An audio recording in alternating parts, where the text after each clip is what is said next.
Hoy el tema que vamos a tratar es anatomía del periodonto.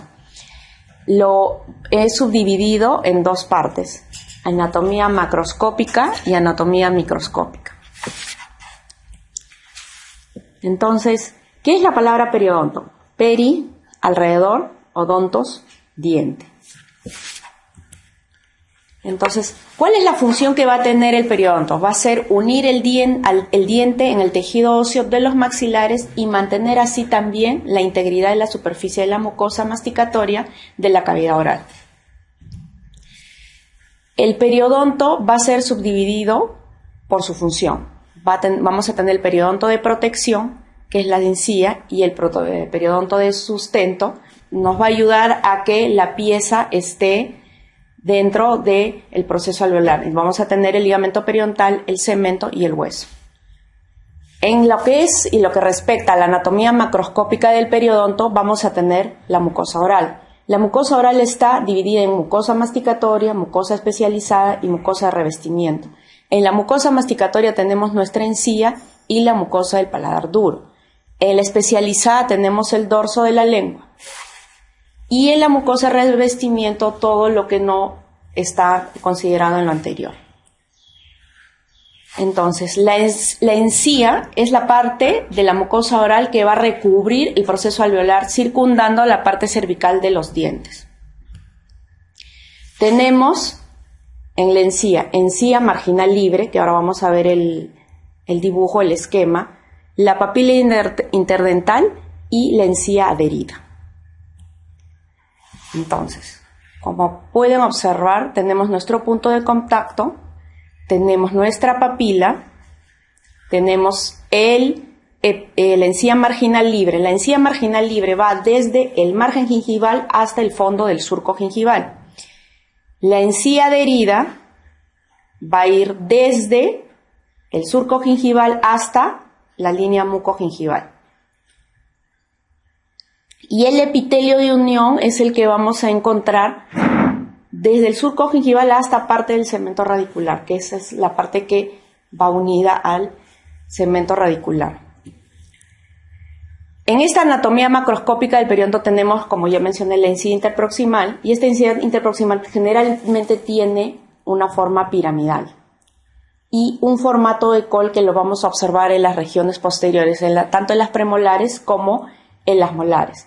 Esta encía interproximal va a tener una forma dependiendo del punto o superficie de contacto y va a depender también de la presencia o no de recesiones gingivales. Si ustedes recuerdan, en los dientes anteriores generalmente hablamos de puntos de contacto, aunque puede haber superficies de contacto, pero en la región posterior ya estamos hablando de superficie de contacto. Entonces, como ustedes pueden observar, acá tenemos en esta molar una superficie de contacto y esta es la región del col, que va a ser un epitelio pavimentoso estratificado pero no queratinizado, o sea, no hay presencia de queratocitos. Acá en la premolar también tenemos una superficie y en algunos dientes anteriores vamos a tener también superficies y esta superficie del col. Entonces, si ustedes pueden observar en esta foto,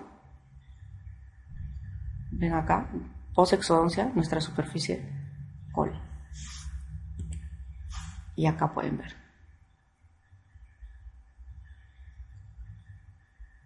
¿Han visto que no tiene esta estructura? No, que es la falta de esa capa de queratocitos. Esta encía, el grosor de esta encía va a depender también si estamos en el maxilar superior o estamos en la mandíbula, y va a depender si estamos en vestibular o en lingual. Entonces, generalmente este espesor en los maxilares superiores va a variar de 3 milímetros a 4 milímetros, siendo menor en las zonas posteriores. Igual va a pasar en la mandíbula, que también va a disminuir, va a aumentar en este caso la dimensión o el espesor. Entonces vamos a hacer un esquemita para darle el alcance final al tenemos la encía libre. Esto es para hacer como un resumen de lo que ya hemos referido anteriormente. La encía libre es desde el margen gingival hasta el surco gingival. O a nivel de la unión, cemento-esmalte. Generalmente, después de una erupción completa, esta encía o este margen va a ser de 0.5 a 2 milímetros. Es interesante que se acuerden de este detalle para situaciones de enfermedad, porque es necesario que un odontólogo, pues, sea cual sea su especialidad, tenga su sonda periodontal. O sea, no descarten las sondas. Entonces siempre ustedes van a ir chequeando si tienen esos 2 milímetros hasta 3. Si hay más de 3 milímetros y tenemos presencia de sangrado, ya tendremos un problema. Y en especial los que se van a dedicar a la ortopedia y a la ortodoncia, si manejan pacientes que son adolescentes, tener siempre cuidado, o adolescentes jóvenes, tener cuidado de la presencia de periodontitis agresiva, generalizada o localizada, que generalmente este tipo de periodontitis no presenta cálculo SAR. Entonces, solamente el diagnóstico es más que nada por la presencia de bolsas muy profundas en zonas molares y incisivos anteriores. Esta encía libre va a tener un margen o un contorno parabólico, un color rosado coral, pero también como piensen en una pluma o en el filo de cuchillo, tiene esta forma. Entonces, aparte del contorno parabólico, termina como en filo de cuchillo. También puede tener un puntillado. Antes se decía que ese puntillado lo deberían tener todos los pacientes o todas las personas, y no es así. El porcentaje es un 40% el que tiene el puntillado. La no presencia no significa enfermedad. Como ya mencioné, la papila interdentaria va a estar determinada de acuerdo a las superficies de contacto entre los dientes. La encía adherida. ¿Cuál es nuestra encía adherida? Es desde el fondo del surco hasta la línea mucogingival. ¿Por qué es importante esa situación? Porque pacientes post tratamiento de ortodoncia que tienen una sonrisa gingival van a quererse hacer quizás un tratamiento de alargamiento de coronas. Entonces, este ancho nos va a decir si es que hacemos simplemente una gingivectomía o hacemos una cirugía ya más complicada con una osteotomía. También va a ser importante, que va a ser tema de la siguiente charla, dependiendo del grosor para hacer nuestra fibrotomía, para evitar las recidivas en tratamientos de ortodoncia. Entonces, también la característica de es que es rosado, la textura es firme. Ese aspecto de cáscara de naranja, como ya mencioné, es 40%. Es inmóvil. Entonces, si ustedes están ante una encía resiliente, ya estamos con signos de enfermedad. Entonces, tenemos nuestra encía queratinizada. La encía queratinizada va desde el margen gingival hasta la línea mucogingival. La encía queratinizada es nuestra encía marginal libre más nuestra encía adherida. Entonces, cuando hablamos de encía queratinizada es todo el complejo. La adherida solo va desde el fondo del surco hasta la línea mucogingival. Entonces, en este periodonto de protección, ya hemos hablado que es nuestra encía, la división anatómica, que es la encía marginal o libre, la interdental o papilar y la adherida. Después tenemos las características. El contorno va a ser de un arco cóncavo. La variación va a ser dependiendo de la forma de los dientes, alineamiento de dientes, localización y contacto interproximal. Y ustedes observan. Este contorno va a depender de la pieza dentaria. Va a depender también si hay recesiones o no hay recesiones.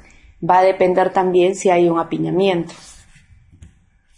Como ya mencioné, la textura es libre, la adherida tiene un puntillado y la papilar puede ser mixta. Observen acá sí se observa un puntillado. Ya.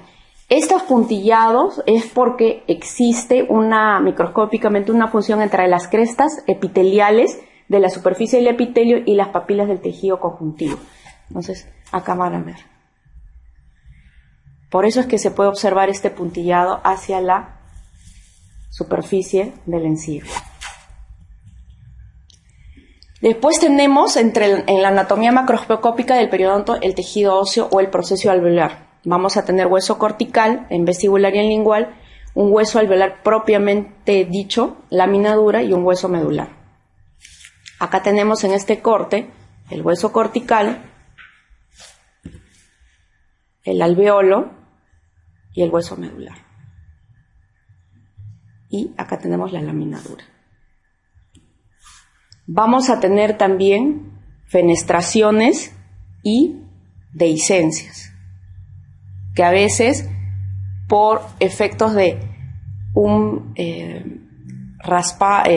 cepillado muy intenso y si la encía del paciente, o sea, un biotipo de encía es muy delgado, ustedes pueden observar que solamente esa encía se ve la superficie radicular de la pieza dentaria. Estamos frente a una fenestración. Entonces, si observan muy bien, se van a dar cuenta de eso. Una encía muy finita. Si el paciente tenía se van a dar cuenta que hay una fenestración, porque solamente se observa que está como transparente y se observa la superficie radicular. Entonces, la topografía del tejido óseo va a depender de si es maxilar superior o la mandíbula. Y acá voy a mostrarles cortes que se han hecho a diferentes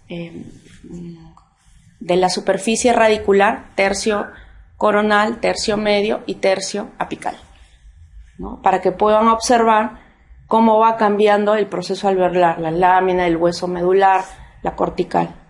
Y es importante que sepan esto porque cuando se han revisado tomografías post-ortodónticas, se observa que ya hay unas dehiscencias o fenestraciones del tejido óseo. Entonces, tienen que tener en cuenta dónde tienen mayor grosor de hueso, si es y en qué parte, si es a nivel del tercio medio, al nivel del tercio coronal o al nivel del tercio apical. De acá vamos a pasar a lo que vendría a ser la anatomía microscópica del periodonto. Vamos a tener un epitelio oral, un epitelio del surco y un epitelio de unión. El epitelio oral va a ser un epitelio escamoso estratificado, orto o paraqueratinizado. El orto queratinizado es que hay restos de los núcleos celulares, y en el paraqueratinizado prácticamente casi no existe.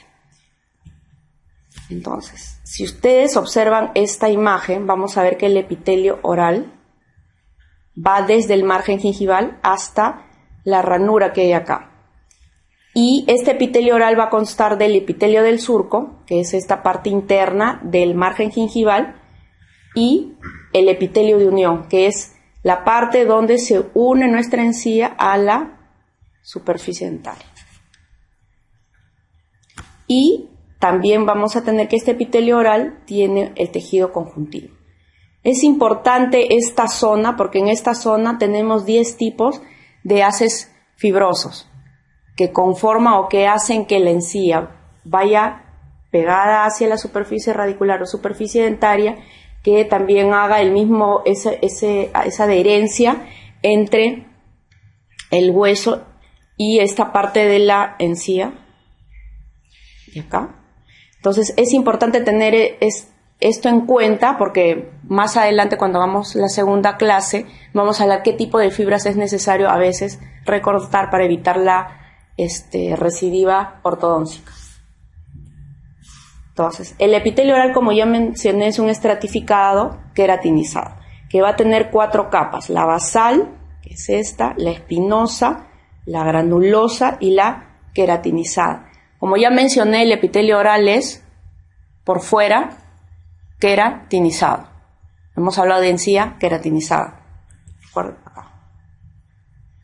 Desde acá hasta la línea mucogingival es una encía queratinizada. ¿Qué tipo de células vamos a tener en el periodonto, en este epitelio oral? Vamos a tener queratinocitos, melanocitos, células de Langerhans y células no específicas. Los queratinocitos van a ser productoras de queratina en un 90%, los melanocitos de melanina y las células de Langerhans o inespecíficas que también son llamadas células claras. Estas células de Langerhans inespecíficas nos van a ayudar a la defensa, es decir, van a actuar como un sistema de defensa ante el ataque de las toxinas del biofilm bacteriano que pueda haber en el surco si es que el paciente está en momento de enfermedad. Tenemos el queratinocito, el melanocito, la célula clara.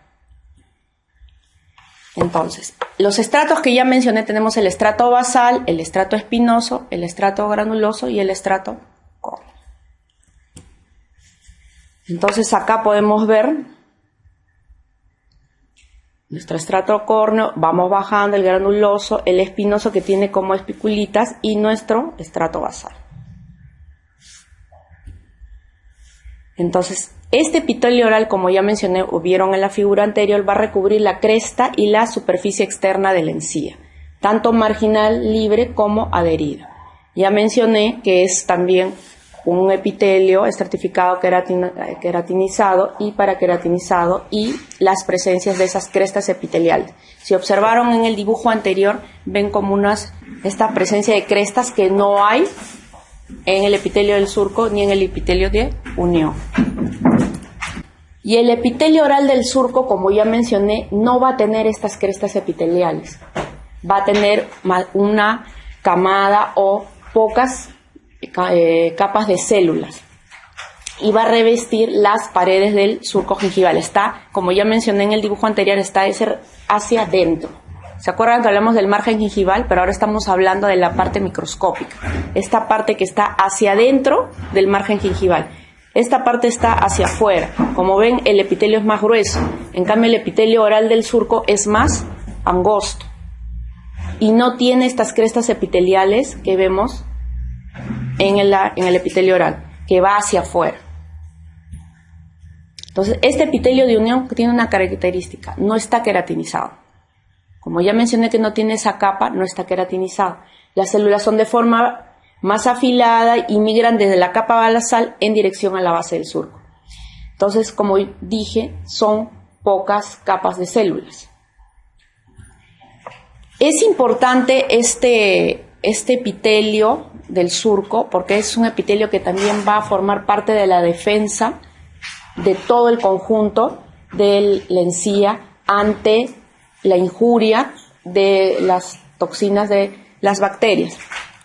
Entonces podemos observar acá que tenemos no es nuestro epitelio de unión, ya es nuestro surco epitelial, nuestra adherencia y el límite apical. Para que tengamos claro, este es el epitelio oral, este es el epitelio del surco. Estoy hablando de la parte microscópica. Y tenemos la adherencia, que es esta zona roja, que hace que la encía esté adherida a la superficie dentaria. Y acá tenemos nuestro límite apical. Acá tenemos las crestas, acá no hay esas crestas, epitelio queratinizado, este no es un epitelio queratinizado. Como ya mencioné, este epitelio de unión no posee crestas epiteliales, pero sí tiene hemidesmosomas, tanto para el esmalte y el conjuntivo, porque eso es lo que nos va a ayudar a que haya esa adherencia. Va a tener una permeabilidad selectiva. Entonces, tenemos en esta parte del epitelio oral, que estoy hablando del epitelio del surco y el epitelio no, tenemos desmosomas, hemidesmosomas de membrana basal y fibras de anclaje.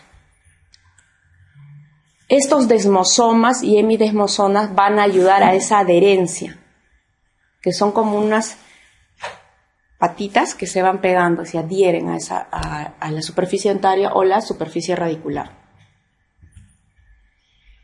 Otro componente importante, ya hemos hablado del epitelio oral, epitelio de surco y epitelio de unión y la adherencia. Pero aparte tenemos nuestro tejido conjuntivo, que es el principal componente de la encía y el ligamento periodontal. Y es importante porque tiene fibras colágenas en un 60%, fibroblastos en un 5%, vasos, nervios y matriz en un 35%. En este tejido conjuntivo vamos a tener fibroblastos, linfocitos, mastocitos, plasmocitos, macrófagos y neutrófilos. Entonces, este tejido conjuntivo, si ustedes ven, estos haces son las fibras colágenas. Entonces, este tejido conjuntivo va a estar mayormente compuesto por fibras colágenas en un 60%. Entonces, dentro de este tejido conjuntivo, el fibroblasto es una célula predominante que va a tener un 65%, es de forma fusiforme y estrellada y va a servir para la producción de varios tipos de fibras. Y es la que sintetiza la mayor parte de la matriz, que vendría a ser el mayor componente de este tejido conjuntivo. Tenemos el mastocito, que también es parte de la producción de la matriz del tejido conjuntivo, pero su principal objetivo es la defensa. El macrófago igual tiene funciones sintéticas y también fagocitarias. En este tejido conjuntivo vamos a tener 4 diferentes fibras. Fibras colágenas, que son las más predominantes, reticulares, oxitalánicas y las elásticas. Justo estábamos hablando de esto para el tratamiento de ortodoncia. Las elásticas solamente están presentes si están asociadas a vasos sanguíneos. Entonces, en realidad no hay mucha existencia de estas fibras elásticas. Las que más tenemos son las fibras colágenas. Entonces, como ya les mencioné, este tejido conjuntivo gingival va a estar aproximadamente más ocupado por fibroblastos. Colágeno de la matriz va a ser tipo 1, que es el principal tipo. Y este colágeno responde por más del 60% del total de las proteínas del tejido gingival. Entonces, una parte importante es que las fibras del tejido conjuntivo gingival vamos a tener 10 tipos, son haces. Estos haces están formados por las fibras colágenas. Y vamos a tener dentogingivales, alveologingivales, interpapilares, transgingivales, circulares, dentoperiostales, transeptales, periostos gingivales, intercirculares y intergingivales. Son 10 tipos. Pueden encontrar en la literatura que las han dividido en haces gingivales y en haces que van al periodonto. Entonces, si ustedes observan en el dibujo, vamos a tener haces. Estos haces de fibras van a tener diferentes direcciones. Pueden ser de forma circular y van a ver, por ejemplo, en este caso, que va del epitelio oral a el segmento radicular, que va del epitelio oral a el hueso, que va del hueso a el epitelio. Entonces tenemos diferentes tipos de fibras. Dependiendo de la localización de las fibras va a depender la función de las fibras. Las fibras que van en este nivel van a hacer que esta encía se adhiera al segmento radicular. Si las de acá será al hueso. Existen también fibras que son propias del ligamento periodontal que están a este nivel. Hay fibras que son las fibras interpapilares que van a ayudar a que esa papila esté en esa pirámide, que se adhiera a las partes interproximales de las piezas. Entonces, en este corte podemos observar fibras dentogingivales, las interpapilares, que son estas de acá, ¿ven? Las transgingivales, que van de superficie interproximal a superficie interproximal, que no la hemos podido ver en la anterior. Las intercirculares, que son estas de acá, que van a hacer que los dientes y la encía se adhieran unas a las otras. Después tenemos las intergingivales, que son estas fibritas de acá, que van a ser la unión también de las anteriores. ¿No? Entonces, quería hacer hincapié que después vamos a hacer una clase de esto sobre recidivas para ver las fibras, cómo se comportan después en el tratamiento ortodóntico durante y después. Porque este lado es el que va a ser base para evitar las recidivas. Entonces, el ligamento periodontal va a actuar de sustento, o sea, va a sostener nuestro diente dentro del proceso alveolar. Es como un amortiguador. Va a ser formadora, nutricional y sensorial. Porque en un paciente que ha sido sometido a un tratamiento implantológico, ese paciente, ese implante no tiene función sensorial, porque no tiene ligamento periodontal. Está dentro del hueso. Que pueda tener dolor es una cosa, pero es a nivel de la encía. Que no es lo mismo cuando tienen ustedes una pieza dentaria que ha sido atacada o injuriada por caries, el dolor es diferente. Aparte que el implante no debe moverse. En cambio el diente sí tiene una movilidad propia o considerada normal, que es menos de 1 milímetro si es que lo mueven de un sentido vestíbulo lingual o vestíbulo palatino. En el ligamento periodontal también vamos a encontrar células parecidas a las que encontramos en la encía, que van a ser fibroblastos, osteoblastos, cementoblastos, células epiteliales y células nerviosas. Este ligamento periodontal también tiene fibras que hacen esa unión entre la raíz. Ustedes han visto alguna vez en las radiografías que se supone que se tiene que observar radiográficamente como si está ensanchado o no el ligamento periodontal. Entonces, estos haces van a ser la unión de nuestro ligamento periodontal, porque son haces que van para que se una, que esté dentro del ligamento periodontal y ayuda a que haya esa adherencia. Entonces, estas fibras que van a ayudar a esa adherencia, tenemos fibras de la cresta, que van a ser horizontales, oblicuas e interradiculares. Y las secundarias, vamos a tener también, como en la encía, colágenas, elásticas y oxitalánicas. Entonces, acá van a observar. ¿Observan? Tenemos nuestra superficie radicular y nuestro hueso. Ahí es donde vamos a encontrar este tipo de fibras. Entonces, vemos acá las de la cresta, horizontales, oblicuas, interradiculares y apicales. Estas son diferentes a las que he mencionado anteriormente. Las otras son de la encía, que está en nuestro epitelio oral, el tejido conjuntivo de todo estoy hablando a nivel microscópico. Esas son diferentes a las de acá, porque estas están en el ligamento periodontal. Las otras están en el complejo de la encía. Las que estoy mencionando, la 11, 12, 13, 14 y 15, son del complejo del ligamento periodontal. Las anteriores, la 7, la transeptal que se puede ver acá, es del complejo microscópico de la encía. No pertenece a estas fibras. Entonces tenemos nuestras fibras colágenas, que son también parte del ligamento periodontal. Si ustedes han atendido a la charla, se habrán dado cuenta que los fibroblastos y las fibras colágenas son importantes o son un principal componente de la encía y el ligamento periodontal.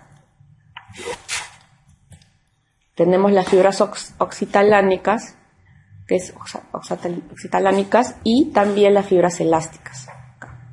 Estas fibras elásticas van a tener una menor cantidad y van a estar asociadas a solo vasos sanguíneos, a la presencia de vasos sanguíneos, no están en todo el complejo.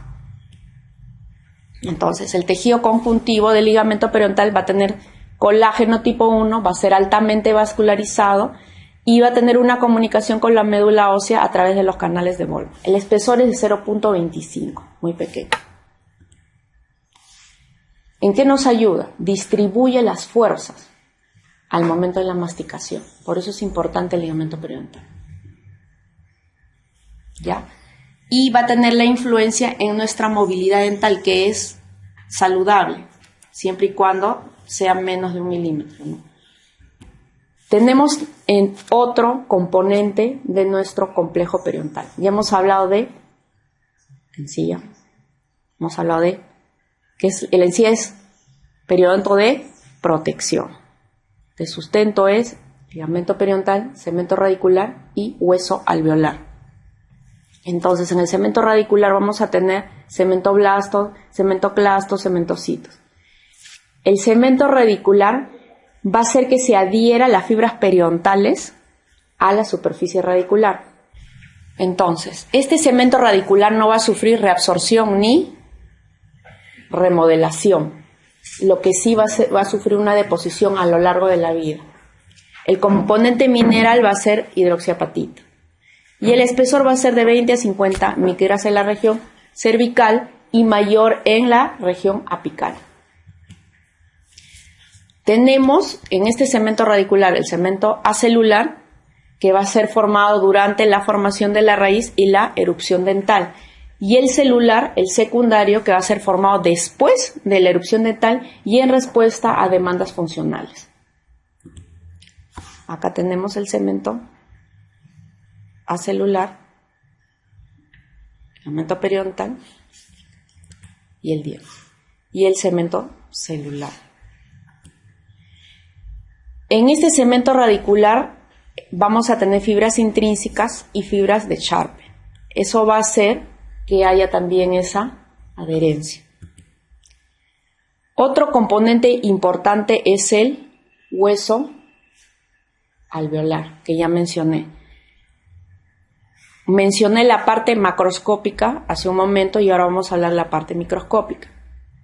Entonces, este hueso alveolar va a hacer que la maxila y la mandíbula dé soporte a los alvéolos dentales. Y el componente mineral del 60% va a ser también como un arcabouzo, un sustento para las fibras colágenas y la sustancia fundamental. Entonces, vamos a tener osteocitos, osteoblastos y osteoclastos. El osteoblasto va a ser el encargado de formar la sustancia osteoide. En el hueso sí tenemos una constante turnover, una remodelación, una formación en hueso. Y es importante, más que nada para ustedes que hacen movimientos. El hueso sí se remodela. Entonces tenemos nuestros osteocitos,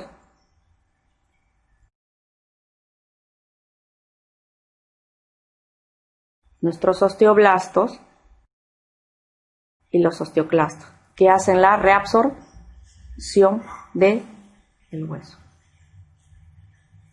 Tejido óseo. Entonces, el ostión va a ser parte del sistema haversiano, que nos va a dar la estructura cilíndrica que da la orientación formada alrededor de los canales vasculares. Entonces tenemos un ostión primario y un ostión secundario. Entonces, como les menciono, el hueso sí se va a sufrir un periodo de reabsorción y remodelación. Acá tenemos el ostión y tenemos el osteoide, el periósteo, y este hueso sí tiene irrigación. Va a tener un sistema linfático de inervación, los canales y huesos fasciculares, donde se van a adherir las fibras de Charpe.